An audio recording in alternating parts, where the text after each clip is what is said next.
గానే పట్ట పగలే ఇద్దరు వ్యక్తులు చాలా దారుణంగా హత్యకు గురయ్యారు.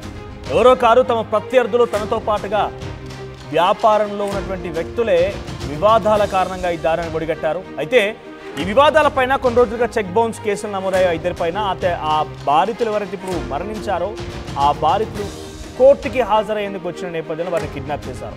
ఈ ఘటన పల్నాడు జిల్లాలో చోటు చేసుకుంది. తండ్రి కొడుకులను ఇద్దరిని కూడా చాలా దారుణంగా హత్య చేశారు ప్రత్యర్థులు. మృతులు బాపట్ల జిల్లా సంతమాగులూరుకు చెందినటువంటి ప్రశాంత్ రెడ్డి వీరస్వామి రెడ్డిగా తెలుస్తోంది. అయితే చాలా ఏళ్ళుగా ఈ ఇద్దరు బెంగళూరులో రియల్ ఎస్టేట్ వ్యాపారం చేస్తూ ఉన్నారు. సో ప్రశాంత్ రెడ్డి వీరస్వామి ఇద్దరు కూడా రియల్ ఎస్టేట్ వ్యాపారంలో తమ భాగస్వాములకి వారికి మధ్య వివాదాలు మొదలయ్యాయి. ఇద్దరి మధ్య పెద్ద ఎత్తున విభేదాలు కొనసాగుతున్నాయి, గొడవలు కూడా జరుగుతున్నాయి. అయితే ఈ ఇద్దరి పైన తమ ప్రత్యర్థులు ఒంగోలు, అద్దంకి, నరసరావుపేటలో చెక్ బౌన్స్ కేసులు వేయించారు. తన ప్రత్యర్థి పేరు గడ్డం అనిల్ కుమార్ రెడ్డిగా తెలుస్తోంది. అయితే బుధవారం కేసు వాయిదా నిమిత్తం నరసరావుపేట కోర్టుకి ప్రశాంత్ రెడ్డి, వీరస్వామి రెడ్డి ఇద్దరు హాజరయ్యారు. అయితే నరసరావుపేట కోర్టు సమీపంలో ఉన్నటువంటి హోటల్లో టిఫిన్ చేసి వస్తూ ఉండగా ప్రశాంత్ రెడ్డి, వీరస్వామిలు ఇద్దరిని కూడా నడి రోడ్డు పైన అందరూ చూస్తుండగానే ముందుగా కిడ్నాప్ చేశారు కొంతమంది ఉండగులు. ఆ తర్వాత బాపట్ల జిల్లా సంతమాగులూరులోని ఓ ప్రైవేట్ వెంచర్లో తీసుకువెళ్లారు. అక్కడ వీరస్వామి, ప్రశాంత్ ఇద్దరిని కూడా చాలా దారుణంగా హత్య చేశారు.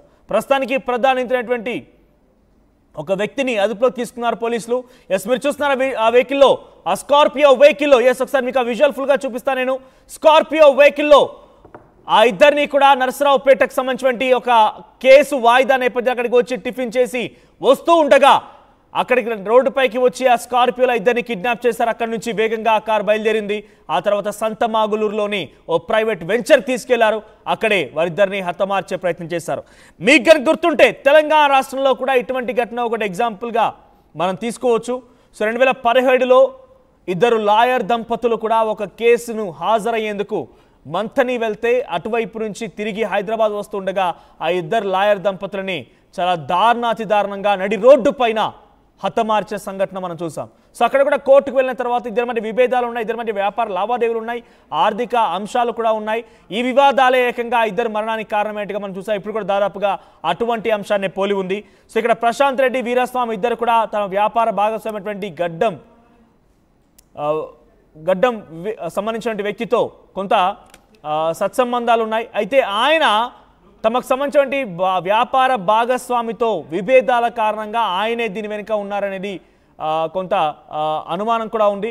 సో ప్రస్తుతానికి ఆయన వేసినటువంటి కేసు నేపథ్యంలో నరసరావుకు సంబంధించినటువంటి నరసరావుపేట దగ్గరికి కేసు వాయిదా కోసం కోర్టుకు వచ్చారు. సో గడ్డం అనిల్ కుమార్ రెడ్డి తన భాగస్వామి, వ్యాపార భాగస్వామి. సో ఆయన కేసు వేసిన మూలంగా నరసరావుపేట కోర్టుకు వచ్చి టిఫిన్ చేసి వస్తూ ఉండగా ఈ ఘటన చోటు చేసుకుంది. రోడ్డు పైన అందరూ చూస్తుండగానే రోడ్డు పైన వారిద్దరిని ముందుగా కిడ్నాప్ చేశారు. ఆ తర్వాత ఒక ప్రైవేట్ వెంచర్లోకి తీసుకెళ్లి వారిద్దరిని కూడా చాలా దారుణంగా హతమార్చారు. సో ఇక్కడ మనకు ఫోటోలో కనిపిస్తోంది ఆ ఇద్దరు తండ్రి కుమారులే ప్రస్తుతానికి హత్య గావించబడ్డారు. సో ప్రస్తుతానికి ఇక్కడ నుంచి వాళ్ళు వెళ్ళిపోయి బెంగళూరులో బిజినెస్ చేస్తూ ఉన్నారు. సో అక్కడ బెంగళూరు నుంచి ఓ కేసు నిమిత్తమని ఆంధ్రప్రదేశ్ నరసరావుపేటకు వచ్చిన తర్వాత ఈ దారుణం జరిగింది. సో ఏకంగా నరేంద్ర మోదీతో కూడా ఫోటోలు ఉన్నాయంటే బీజేపీలో చాలా ఇన్ఫ్లుయెన్షియల్ క్యాండిడేట్స్గానే, ఒక ప్రముఖమైనటువంటి పాత్రలో పోషించే వ్యక్తులుగానే కనబడుతోంది. ఒకసారి మళ్ళీ ఇక కిడ్నాప్ దృశ్యాలను చూపిస్తాను నేను.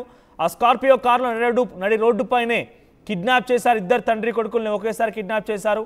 సో ఆ కిడ్నాప్ సంబంధించినటువంటి ఆ వెహికల్ మనం పని చూస్తున్నాం. సో తెలంగాణ రిజిస్ట్రేషన్ సంబంధించినటువంటి రిజిస్ట్రేషన్ ఉంది ఆ వెహికల్కి. స్కార్పియో వెహికల్ తెలంగాణ రిజిస్ట్రేషన్తో ఉన్నటువంటి బ్లాక్ కలర్ స్కార్పియో వెహికల్. ఈ వెహికల్లోనే ఆ ఇద్దరు తండ్రి కొడుకులని కిడ్నాప్ చేశారు ముందుగా. సో వెనకాల కొంతమంది వెంబడిస్తూ వీడియోలు కూడా తీశారు. సో ఆ వెంబడించే క్రమంలో ఇంకా వేగాన్ని పుంజుకొని స్కార్పియో వెహికల్ అక్కడి నుంచి పారైపోయింది. ఆ తర్వాత ఒక వెంచర్ దగ్గరికి ఆగిపోయారు. వెంచర్ దగ్గర ఆ దుండగులంతా కలిసి ఆ ఇద్దరు తండ్రి కొడుకులు ఇద్దరిని కూడా హతమార్చారు. సో చిన్న వ్యాపార లావాదేవీలకు సంబంధించిన అంశంలో ఒక విభేదాలు తలెత్తి అది కాస్త చెక్ బౌన్స్ కేసుల వరకు వెళ్ళాయి.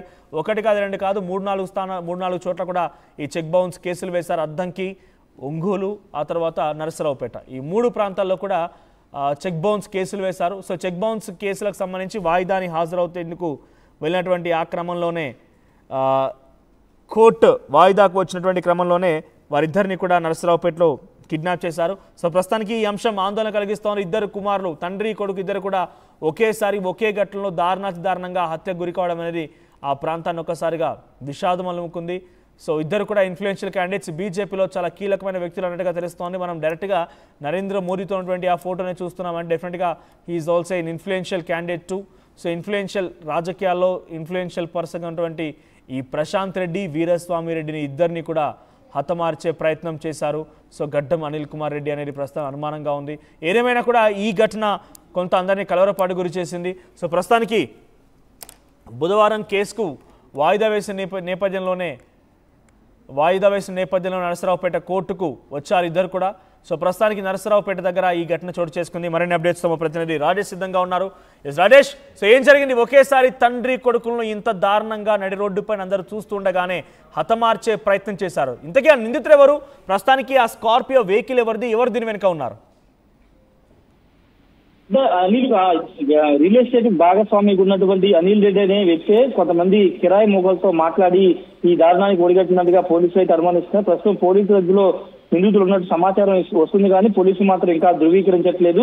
ఇంకా విచారణ చేస్తున్నాం, నిందితుల కోసం గాలిస్తున్నామని పోలీసులు చెప్తున్నారు. కానీ మనకు అందుతున్న సమాచారం అయితే పోలీసులు అదుపులో ఉన్నట్టు తెలుస్తుంది. ఒక పక్క ప్లాన్ ప్రకారం ఈ మర్డర్లు ఈ రెండు హత్యలు అయితే చేసినట్టుగా తెలుస్తుంది. ముఖ్యంగా ఈ ఇద్దరు కూడా చెక్ బౌన్స్ కేసుకు సంబంధించిన వ్యవహారంలో నిన్న రాత్రి నర్సరావుపేటకు వచ్చారు. నిన్న రాత్రి వచ్చి దినేష్ లాడ్జిలో ఉన్నారు. ఉదయం టిఫిన్ చేసి కోర్టుకు హాజరవుతున్న సందర్భంలో ఉదయం 10 గంటల ప్రాంతంలో స్కార్పియోలు వచ్చి వాళ్ళిద్దరిని కూడా తండ్రి కొడుకు ప్రశాంత్ రెడ్డి, వీరస్వామి రెడ్డిని ఇద్దరిని కిడ్నాప్ చేసి తీసుకెళ్లిపోయిన నేపథ్యం. కిడ్నాప్ చేస్తున్న సందర్భంలో ఆ వెహికల్ కూడా ఈ వీరస్వామి రెడ్డికి సంబంధించినటువంటి వాళ్ళు బైక్ మీద ఫాలో అవుతూ పట్టుకునే ప్రయత్నం చేశారు. ఆ విజువల్స్ కూడా మనం స్పష్టంగా చూస్తున్నాము. అయితే చాలా స్పీడ్ గా వెళ్ళిపోయిన తర్వాత వాళ్ళు కారులోనే హత్య చేసి ఒక వెంచర్ సంతమాగనూరులో ఉన్నటువంటి ఒక ప్రాంతానికి వెంచర్ తీసుకెళ్లి ఆ బాడీని పడేశారు, లేకపోతే అక్కడే చంపేశారని దానిపైన పోలీసులు కూడా విచారణ చేస్తున్నారు.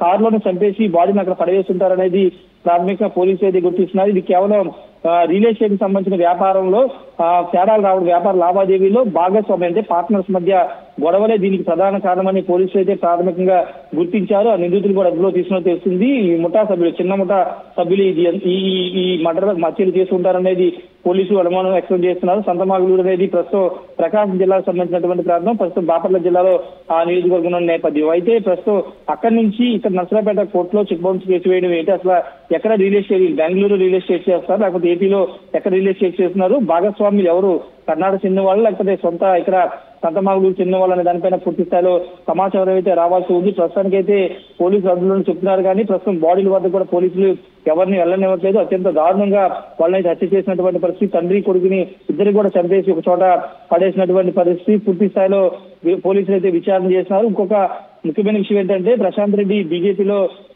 యువ మోర్చాకు సంబంధించిన దాంట్లో యాక్టివ్ గా ఉన్నట్లు అతని ఫేస్బుక్ అకౌంట్ లో ఫోటోలు కానీ లేకపోతే ఆయన సంబంధించిన సోషల్ మీడియా ఫోటోలు కానీ కనబడుతున్నాయి. ప్రధాని నరేంద్ర మోడీతో కూడా ఉన్న ఫోటోలు కూడా ఇప్పుడు బయటకు వస్తున్నటువంటి పరిస్థితి. పొలిటికల్ బ్యాక్గ్రౌండ్ కూడా ఉన్నట్టు తెలిసింది. ఏదైనా పొలిటికల్ ఎంట్రీ ఏమన్నా, పొలిటికల్ రీజన్స్ కూడా ఈ హత్యలో ఉన్నాయా అనే కోణంలో కూడా పోలీసులు అయితే విచారణ చేస్తారు. ఏదైనా పగలు కానీ ఏమైనా ఉన్నాయా అనే కోణంలో కూడా పోలీసులు అయితే విచారణ చేస్తున్నారు. ఒక్కసారిగా సంతమాగులూరు ప్రాంతం, నర్సరావుపేట అన్ని ప్రాంతాలు కూడా ఈ రెండు జంట హత్యలతో ఒకసారి ఉలికిపాటుకు గురైనటువంటి పరిస్థితి. అత్యంత దారుణంగా పగలే కోర్టు ముందు, అది కూడా కోర్టు ముందు కిడ్నాప్ చేసి తీసుకెళ్లి చంపేసి ఇలా వెంచర్లో పడేయడం అనేది ఖచ్చితంగా చాలా మంది ఈ దారుణాన్ని అయితే తప్పుపడుతున్న పరిస్థితి. మరి పోలీసులు విచారణలో ఏం తెలుస్తారో చూడాల్సిన అవసరం ఉంది. ప్రస్తుతానికి నిందితులు అదుపులో ఉన్నట్టు అయితే చెప్తున్నారు కానీ మరి పోలీసులు అధికారికంగా ధృవీకరించాల్సి ఉంటుంది. ఒకవేళ అదుపులో తీసుకుంటే కనుక సాయంత్రం లోపు దీనికి సంబంధించిన వివరాలు పోలీసులు వెల్లడించే అవకాశం ఉంది. మనోజ్. రైట్ రాజేష్, సో ఏదేమైనా కూడా ఇద్దరు తండ్రి కొడుకులు ఒకే ఘటనలో ఈ రకంగా చాలా దారుణంగా వారిని హత్య చేసే ప్రయత్నం చేశారు. సో ఏదేమైనా కూడా ప్రస్తుతం ఈ అంశం చాలా చర్చనీయాంశంగా మారింది. సో నిందితుల్ని కూడా ఒకరిని పట్టుకునే ప్రయత్నం పోలీసులు చేశారు. సో మరి ఇంకా దీని వెనుక ఎవరున్నారు, ఎలా ఉండబోతోంది, అసలు ఆ కిరాయి గూండాలు ఎవరు, ఎక్కడి నుంచి పిలిపించుకున్నారు, ఇవన్నీ కూడా తెలిసే అవకాశం ఉంది. చూద్దాం మరి ఈ ఘటనలో ఇంకా ఎటువంటి విస్తుపోయే విషయాలు బయటికి రాబోతున్నాయి అనేది.